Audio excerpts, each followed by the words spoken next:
Պարոն նախագահ, Նիկոլ Փաշինյանն ամեն ընտրության մասնակցել է 4 թեզերով տարբեր,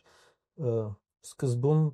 թալանի վերադարձ էր, արդարության հաստատում էր, տնտեսական հեղափոխություն էր, խաղաղության դարաշրջան էր։ Մենք տեսանք, որ այդ ոչ մեկ իրականում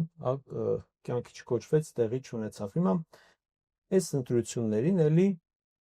ըստ երևույթին մասնակցել են թալանի վերադարձ թեզով։ Ես խնդրում եմ ձեր գնահատականը սրան երբ որքանով է իրատեսական հաշվի առնելով որքանով է իրատեսական կոռուպցիայի դեմ պայքարը ՔՊԻ տեսանկյունից, որտեղ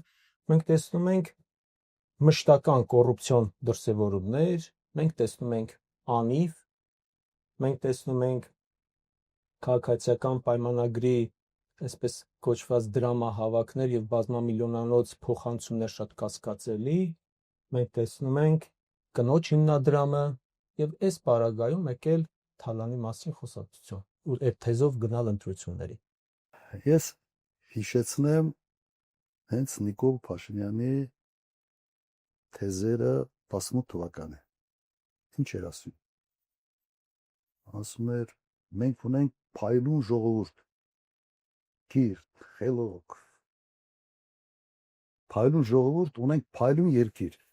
բայց ժողովուրդ ջան, դուք վատ եք ապրում, որովհետև այս նախկինները, այս թալանչիները, այս սա բարիկները տանում են ձեզ փայ չեր անցնում, մենք այդ թալանացը կվերցնենք, կբերենք ձեզ կբաժակենք, բայց մենք ունենք փայլուն ժողովուրդ։ 7 տարի անց ինչ է ասում Նիկոլ Փաշինյանը։ Ասում է դուք վատ եք ապրում, որովհետև դուք թամբալ եք, ծուլ եք, փնթի եք, վախկոտ եք 13000 դեզերտիր։ Սա չէ։ 18 թվականի թեզերը եւ հիմիկվա թեզերը։ Եվ կոպիտ ասած կրթելու, լվալու կարիք կա այս ժողովրդին եւ կնոջ հետ լծվել են այդ գործի։ Ինչ է հիմա սա ասում։ Որտեղ ժողովրդի կյանքը չի լավացել, հակառակը վատացել է։ Աղքատությունը մնում է այդ 24%-ի վրա։ Հիմա ինչ ես։ Կամ պիտի ընդունի, որ թալանչին ինքն է դարել համար 1, կամ այլևս 18 թվականի փայլուն ժողովուրդ եւ այլևս չի աշխատի։ Իսկ քանի որ հետո այսօրվա իշխանությունը ուղղակի վարպետ է։ Բոլոր մեղքերը գցել են ինչ-որ մեկի վրա։ Ուղղակի վարպետ են, չեմպիոն են։ Սենց բան կա, ասացված կա, ասում է խելոք մարդիկ դժվար իրավիճակում լուծումներ են փնտրում, իսկ ապուշները մեղավորներ։ Հիմա մենք առերեսվել ենք նման վիճակի հետ։ Հիմա կոռուպցիայի մասին։ Նայեք, Նիկոլ Փաշինյանը լրիվ նոր խոսք է ասել կոռուպցիայի գործում։ Սա ֆենոմենալ է։ Ես իրեն համարում եմ կոռուպցիայի Էյնշտեյն։ Ունեք անիֆի բանը դուք հիշատակեցիք։ Ստեղծել հիմնադրամ, լցնել այդ հիմնադրամը 65 միլիոն դոլարով։ Հարկատուների կողմով։ Հետո ստեղծել օֆիս։ Ընկեր Արազատ Խանամի բանման ընտանիքների անդամներ տեղավորել այդ օֆիսում, 2 ամիս այդ փողը անհետացել։ Այս մարդը Դեվիդ Կոպերֆիլդն է։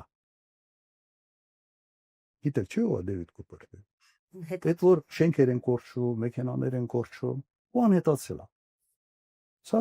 նոր խոսք է կոռուպցիոն մտքի հետ։ Գործում իսկապես նոր խոսք։ Սրանց ճակատներին պետք է sense տատու անել։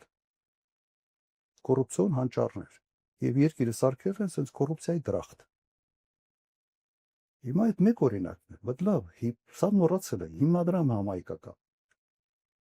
100 միլիոն դոլար հիմնադրամից փոխանցվել է բյուջե եւ անհետացել։ Ոչ անհետացել է։ Արցանցային ես մասնակցել եմ այդ նիստի, այն ժամանակ ես հիմնադրամի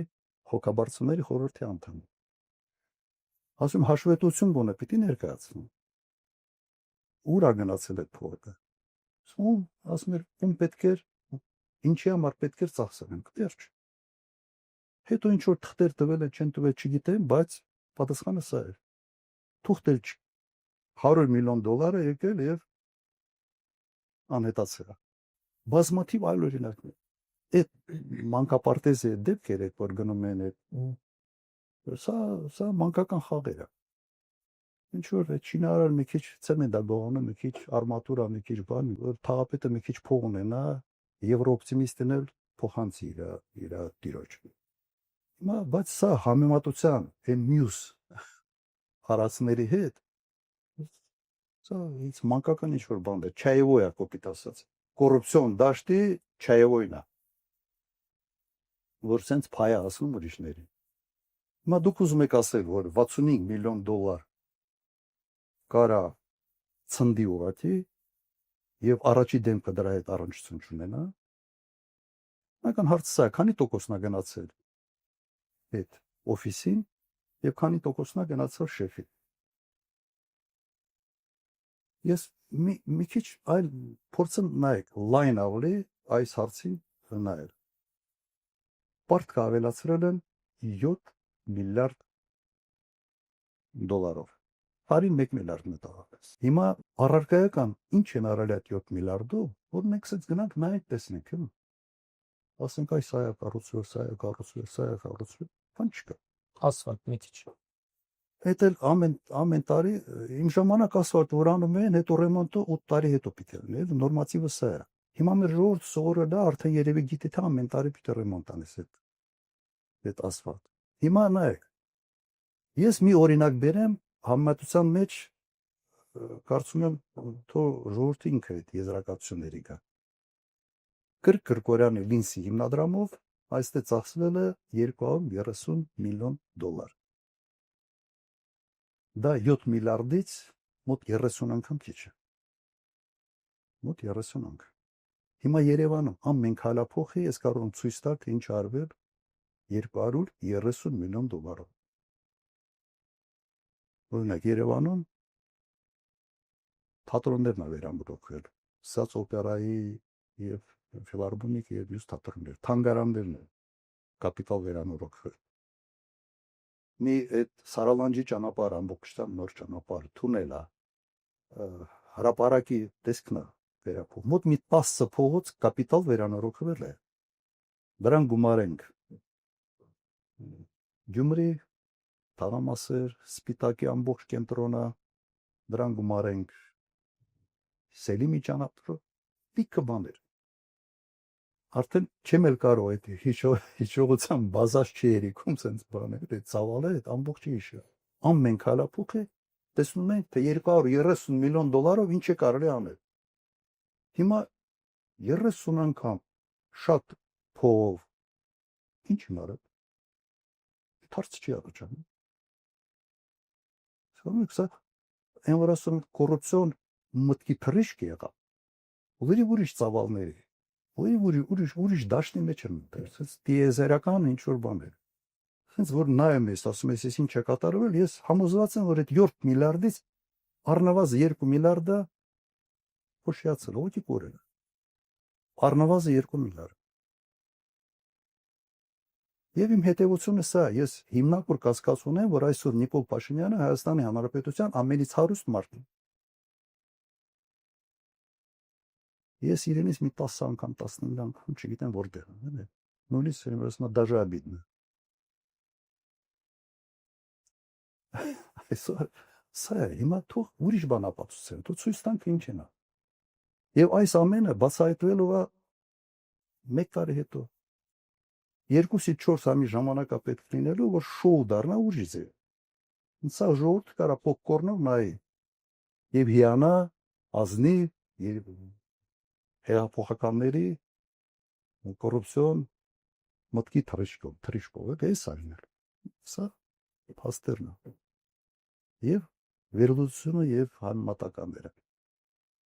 Երևանը փոքր քաղաք, այնց մեծ չի, Հայաստանի համար մեծ է։ Չէ, դուք չեք լսել ինչ արժի շինթույլտվություն։ Սա լսել։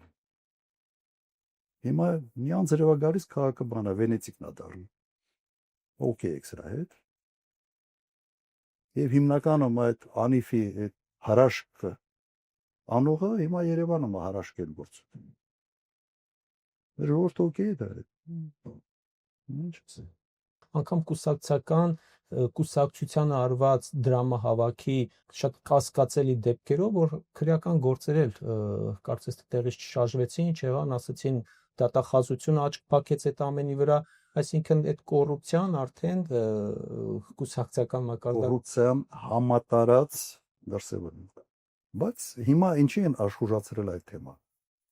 Իմ գույքի թեմա, չէ։ Սենց են նկարում, հետո ձախից աչ են նկարում, աչից ձախ են նկարում, դու վերևից ներքև, ներքևից վերև, բայց բովանդակությունը մնում է, հեքիաթային պատմություններ։ Հետո օդից են նկարում, դրոն են բարձրացնում, հետո ինչ որ ում հետ ինչ կապ ունեն, փորձում են իմանոնս, ինչ ուրիշի համար հաղորդում են պատրաստում, դատախազությունը մեկնաբանում է, ուրիշի մասին է, ուրիշի քրեական գործի մասին է, կես իմ մասին է։ Որ կապ չունեմ այդ քրեական գործի հետ, նույնիսկ վկա չէ։ Մասա